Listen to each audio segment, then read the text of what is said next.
ಬರ ಅಧ್ಯಯನ ಮಾಡ್ತಾ ಇದ್ದೀರಿ.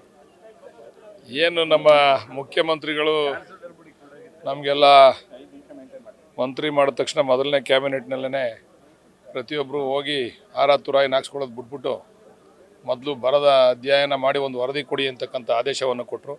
ಆದರೂ ನಾನು ಒಂದು 2-3 ದಿವಸ ಸ್ವಲ್ಪ ಅಲ್ಲಿ ಅಸಮಾಧಾನಿತರನ್ನ ಮಾತಾಡೋಕ್ಕೋಸ್ಕರ ಅಲ್ಲೆಲ್ಲ ಹೋಗಿದ್ದು, ಅದರಿಂದ ಬರೋಕ್ಕಾಗಲ್ಲ. ಇವತ್ತಿಂದ ಬರ ಅಧ್ಯಯನ ಮಾಡ್ತಾಯಿದ್ದೀವಿ. ಇವತ್ತು ಚನ್ನಪಟ್ಟಣ, ಕನಕಪುರ, ಹಾರೋಹಳ್ಳಿ, ನಾಳೆ ರಾಮನಗರ ಮತ್ತು ಮಾಗಡಿ ತಾಲೂಕೊಂದು ಬರ ಅಧ್ಯಯನ ಮಾಡ್ತೀವಿ. JDS ಪಾದಯಾತ್ರೆ ಮಾಡ್ತಿದೆ. ಇವತ್ತು ದೇವೇಗೌಡರು ಚಾಲನೆ ಕೊಡ್ತಾ ಇದ್ದಾರೆ ಸರ್ ಪಾದಯಾತ್ರೆಗೆ. ನೀನು ಪಾದಯಾತ್ರೆ ಅಂತ ಯಾಕಂತೀಯ? ಮತ್ತೆ ಅದು ಪ್ರಾಯಶ್ಚಿತ ಯಾತ್ರೆ ಒಂದು. ಎರಡನೇದು ಅದು ಪಟ್ಟಾಭಿಷೇಕ ಯಾತ್ರೆ. ಅದು ನಿಖಿಲ್ ಕುಮಾರಸ್ವಾಮಿ ಅವ್ರನ್ನ ಪಟ್ಟಾಭಿಷೇಕ ಮಾಡೋಕ್ಕೆ ನಿನ್ನೆ ಅಲ್ಲಿ ಬೈರ್ಮಂಗಲದಲ್ಲಿ ಅವ್ರು ಚಾಲನೆ ಕೊಟ್ಟವ್ರೆ. ಇವತ್ತು ಅವ್ರ ತಾತ ದೇವೇಗೌಡರು ಇವತ್ತು ಇಲ್ಲಿ ಚಾಲನೆ ಕೊಟ್ಟವ್ರೆ. ಇದು ಪಟ್ಟಾಭಿಷೇಕ ಯಾತ್ರೆನೇ ವಿನ ಪಾದಯಾತ್ರೆ ಅಲ್ಲ. ಅದು ಯಾರಿಗಾರು ಸೀರಿಯಸ್ನೆಸ್ ಸಹಿತ ನೋಡಿದ್ರೇನ್ರಿ ಪಾದಯಾತ್ರೆಯಲ್ಲಿ? ರೈತರ ಪರ ಕಾಳಜಿ ಇತ್ತೇನ್ರಿ ಯಾರಿಗಾದ್ರೂ? ಹಾಂ, ಇರಲಿ, ಮಾಡಲಿ, ಏನು ತೊಂದರೆ ಇಲ್ಲ. ಪ್ರಾಯಶ್ಚಿತ ಯಾತ್ರೆ ಮಾಡ್ದವ್ರು ಮಾಡಲಿ. ಬಿಜೆಪಿ ಕೂಡ ಅಂತರ ಕಾಯ್ಕೊಂಡಿರುವಂಥದ್ದು ಕಾಣ್ತದೆ ಸರ್. ಅದನ್ನು ನೀವು ವಿಶ್ಲೇಷಣೆ ಮಾಡಬೇಕು. ನಾವು ಹೇಳಿದ್ರೆ ಸರಿ ಹೋಗಲ್ಲ, ನೀವು ವಿಶ್ಲೇಷಣೆ ಮಾಡಬೇಕು. ಬಿ ಜೆ ಪಿಯವ್ರಿಗೆ ಸತ್ಯ ಅರ್ಥ ಆಗೈತೆ, ಏನು ನಡೀತಾ ಇದೆ ಅಂತ ವಾಸ್ತವಾಂಶದ ಅರಿವಾಗೈತೆ. ಅದರಿಂದ ಅವರು ಅಂತರ ಕಾಯ್ಕೊಂಡವ್ರೆ. ಇವರು ಸುಮ್ಮನೆ ಹೇಳಿಲ್ವ ನಾನು ಪಟ್ಟಾಭಿಷೇಕ ಮಾಡಲಿಕ್ಕೋಸ್ಕರ ಮಾಡ್ಕೋತವ್ರೆ. ಮಾಡಲಿ, ಪಟ್ಟಾಭಿಷೇಕ ಯಾತ್ರೆ ಅಂತ ಮಾಡಿದ್ರೆ ಏನು ಜನ ಬೇಜಾರು ಮಾಡ್ಕೊಳ್ಳಲ್ಲ. ಆ ಹೆಸರಿನಲ್ಲಿ ಮಾಡ್ಕೊತವ್ರೆ, ಮಾಡಲಿ, ತೊಂದರೆ ಇಲ್ಲ. ನಿಮ್ಮ ಸಚಿವಗಿರಿ ಬಗ್ಗೆ ಕೂಡ ಲೇವಡಿ ಮಾಡಿದ್ದಾರೆ ಕುಮಾರಸ್ವಾಮಿ. ಸಾಕಷ್ಟು ವಿಚಾರಗಳು ಅವರು ಮುಖ್ಯಮಂತ್ರಿ ಆಗಿದ್ದಂಥವ್ರು ಇವತ್ತು ಕೇಂದ್ರ ಮಂತ್ರಿ ಆಗಿದ್ದವ್ರೆ. ಇದು ಯಕಶ್ಚಿತ ಅವ್ರಿಗೆ. ಇದು ನಮಗೆ ದೊಡ್ಡದು. ಆ ಭಗವಂತ ಆಂಜನೇಯ ಸ್ವಾಮಿ ಏನೋ ಒಂದು ಕರುಣಿಸವನೆ. ಅವ್ರು ಮುಖ್ಯಮಂತ್ರಿ ಆಗಿದ್ದವರು. ಅವ್ರು ಯಾರಿಗೂ ಬೇರೆಯವರು ಪಟ್ಟಾಭಿಷೇಕ ಮಾಡುವಂಥ ಪ್ರಯತ್ನ ಮಾಡೋದೇ ಇಲ್ವಲ್ಲ. ಅವ್ರು ಬರೀ ಅವ್ರವರೇ ಮಾಡ್ಕೊತಾರೆ ಪಟ್ಟಾಭಿಷೇಕನ. ಅಟ್ಲೀಸ್ಟ್ ನಾನು ಕಾಂಗ್ರೆಸ್ ಪಕ್ಷಕ್ಕೆ ಬಂದಮೇಲೆ ಅವ್ರು ದಳದಲ್ಲಿದ್ದಾಗ ನಾನು ಮಾಡ್ಬೋದಾಗಿತ್ತು. ಅವರೊಂದು ಮಾತು ಹೇಳಿದ್ರು, ಚೇರ್ಮನ್ ನಮ್ಮ ಮಂತ್ರಿಗಳೆಲ್ಲ ಹೋಗಿ ಸುಮಾರು ಜನ, ಈ ಹೊರಟ್ಟಿಯವರು ಮತ್ತು ಚನ್ನಗಪ್ಪನವರು, ಚಲರಾಯಸ್ವಾಮಿ ಅವರೆಲ್ಲ ಹೋಗಿ ಆಯಿತು ಅವ್ನಿಗೆ ಮಂತ್ರಿ ಮಾಡ್ಲಿಕ್ಕೆ ಆಗಲಿಲ್ಲ ಕಾರಣಾಂತರದಿಂದ, BDA ಚೇರ್ಮನ್ ಮಾಡಿ ಅಂದರೆ ದುಡ್ಡು ಹೊಡಿಯೋಕ ಅಂದರು. ಇಂಥವ್ರಿಂದ ಏನು ನಿರೀಕ್ಷೆ ಮಾಡ್ಬೋದ್ರಿ ಕಾರ್ಯಕರ್ತರು? ಈ ಮನಸ್ಥಿತಿ ಇರತಕ್ಕಂಥವ್ರಿಂದ ಏನು ನಿರೀಕ್ಷೆ ಮಾಡ್ಬೋದು? ನಾನು ಇವತ್ತು ಕಾಂಗ್ರೆಸ್ನಲ್ಲಿ ಹೊಸಬ, ಮೊದಲನೇದಾಗಿ ಶಾಸಕನಾಗಿರ್ತಕ್ಕಂಥದ್ದು. ಅದರಲ್ಲೂ ಕೂಡ ಮುಖ್ಯಮಂತ್ರಿಗಳ ಜಿಲ್ಲೆ ಕೊಡಲೇಬೇಕು ಅಂತಕ್ಕಂಥದ್ದು ಒತ್ತಾಯ ಏನಿಲ್ಲ.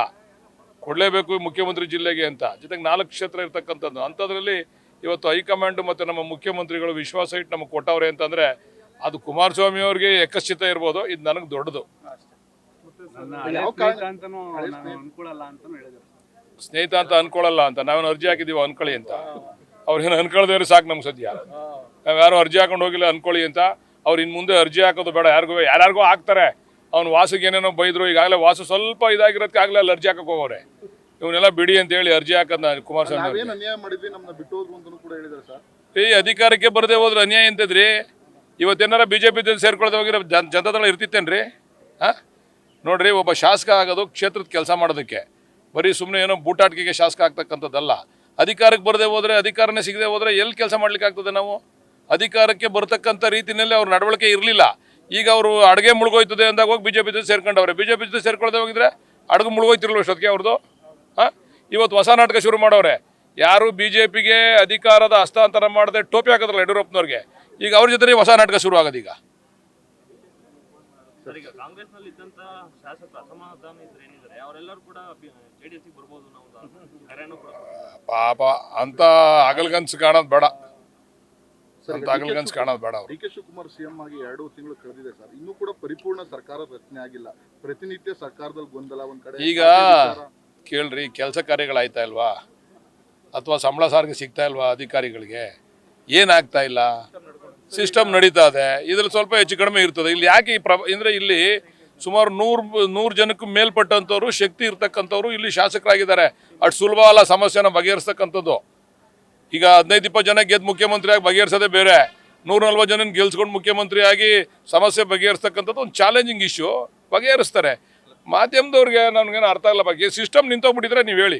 ಸಿಸ್ಟಮ್ ನಿಂತೋಗ್ಬಿಟ್ಟಿದ್ರೆ ಅಧಿವೇಶನಕ್ಕೆ ಖಾತೆ ಹಂಚಿಲ್ಲ. ಇನ್ನೂ ಕೂಡ ಒಂದು ವಾರ ಆಯ್ತು.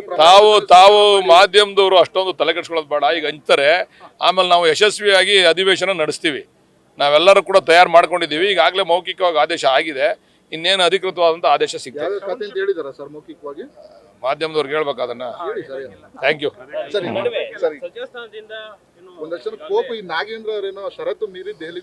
ಅದೆಲ್ಲ ಕಾನೂನು, ಅದ್ರ ಬಗ್ಗೆ ನಾನು ಮಾತಾಡಕ್ಕೆ ತಯಾರಿಲ್ಲ.